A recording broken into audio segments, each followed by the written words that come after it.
నమస్తే friends. Air India, IndiGo, Kuwait airlines, Al Jazeera airlines టికెట్ల ధరలు ఏకంగా 150% అయితే పెరిగాయి.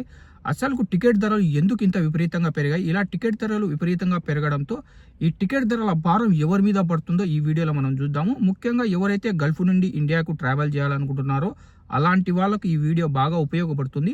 వీడియోని స్కిప్ చేయకుండా లాస్ట్ వరకు చూడండి. టాపిక్లోకి వెళ్తే ఎయిర్ ఇండియా ఇప్పుడు కొత్త ఫ్యూల్ సర్చార్జెస్ను ఇంట్రడ్యూస్ చేసింది. ఏప్రిల్ 8 నుంచి ఈ కొత్త ఛార్జెస్ అయితే అమల్లోకి వస్తాయి. డొమెస్టిక్ ఫ్లైట్లకు ఒక టికెట్ మీద 299 రూపాయల నుంచి 899 రూపాయల వరకు ఎక్స్ట్రా ఛార్జీలను అయితే ఎయిర్ ఇండియా వేస్తుంది. ఇంకా అలాగే ఇంటర్నేషనల్ ఫ్లైట్లకు ఏకంగా $24 నుంచి $280 వరకు ఒక టికెట్ మీద ఎయిర్ ఇండియా అయితే టికెట్ ప్రైజ్ని అయితే పెంచింది. ఎందుకంటే ఏవియేషన్ ఫ్యూల్ ప్రైజులు బాగా పెరగడంతో ఎయిర్ ఇండియా ఎక్స్ప్రెస్లు ఇలా టికెట్ ప్రైజులు అయితే విపరీతంగా పెంచడం అయితే జరిగింది. International air transportation association data ప్రకారం జెట్ ఫ్యూల్ ధర ఆల్మోస్ట్ డబల్ అయింది. జెట్ ఫ్యూల్ ఒక బ్యారెల్ $99 నుంచి $195 అయితే చేరింది. ఎయిర్లైన్స్ కి ఫ్యూల్ కాస్ట్ అంటే ఆల్మోస్ట్ 40 నుంచి 45% టోటల్ ఎక్స్పెన్సివ్ కాబట్టి వాళ్ళు ఈ బడ్డను మొత్తం ప్యాసింజర్ల మీద అయితే వేస్తున్నారు. ముఖ్యంగా ఈ టికెట్ ఛార్జీల ప్రభావం గల్ఫ్ నుండి ఇండియాకు వెళ్లే వాళ్లకు డైరెక్ట్ ఇంపాక్ట్ అయితే పడుతుంది. ఎస్పెషల్లీ లాంగ్ డిస్టెన్స్ ఫ్లైట్స్కు ఎక్కువ ఛార్జెస్ అయితే ఉంటాయి. అంటే దోహా, దుబాయ్, కువైట్ నుంచి వెళ్లే వారికి మరింత ఎక్స్ట్రా పే చేయాల్సింది వస్తుంది. ఇదే సిచ్యువేషన్లో ఇండిగో కూడా ఆల్రెడీ తమ ఫ్లైట్ టికెట్ల ఛార్జీలు అయితే పెంచేసింది. ఇంకా ఫ్యూల్ ప్రైజులు కనుక తగ్గకపోతే ఫ్యూచర్లో టికెట్లు ఇంకా ప్రైజులు పెరిగే అవకాశం అయితే ఉంది.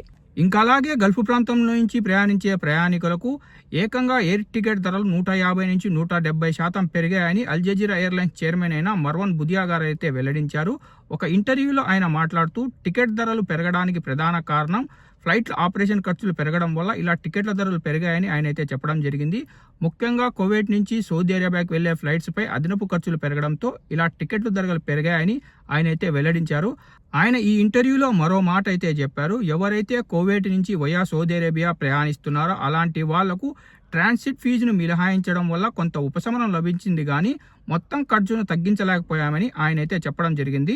ప్రస్తుతం విమానయాన రంగంలో ఇంధన ధరలు, ఆపరేషన్ ఖర్చులు మరియు ప్రాంతీయ పరిస్థితులు అన్నీ కలిపి టికెట్ల ధరలు పెరగడానికి కారణమయ్యాయని ఆయన అయితే వెల్లడించారు. ప్రయాణం ప్లాన్ చేసుకునేవారు ముందుగానే టికెట్లు బుక్ చేసుకోవాలని నిపుణులు అయితే హెచ్చరిస్తున్నారు. రాబోయే రోజుల్లో ధరలు ఇంకా పెరిగే అవకాశం ఉందని నిపుణులు అయితే హెచ్చరిస్తున్నారు. ఫ్రెండ్స్, కాబట్టి మీరు ట్రావెల్ ప్లాన్ చేస్తుంటే ముందుగానే టికెట్లు బుక్ చేసుకోండి. ఇలాంటి గల్ఫ్ అప్డేట్స్ కోసం మన గల్ఫ్ ఎక్స్పర్ట్ తెలుగు ఛానల్ని సబ్స్క్రైబ్ చేసుకోండి. ఈ వీడియోని మర్చిపోకుండా లైక్ చేసి మన తెలుగు వాళ్ళందరికీ ఈ వీడియోని షేర్ చేయండి.